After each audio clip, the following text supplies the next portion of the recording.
கூட்டுக்குள்ளே சிறகொடிந்த பறவை ஒன்று பாட்டு சொல்லி பாடம் சொல்லி பூத்ததிந்த பூமரம்.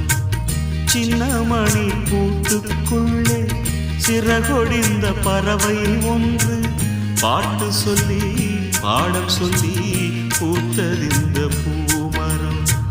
தென்றல் வந்து வீசும் போது தீ அணைஞ்சு போச்சுது.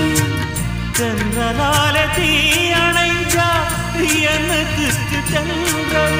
அதனாலே இனிமேலே திசமாறி தென்றல் போகட்டும். ஆலமரத்துல சோடி கிளியில ஒரு கிளி பிரிஞ்சதம்மா. அது சாமம் வரையில பார்க்க முடியல, மறுபடி அது வருமா?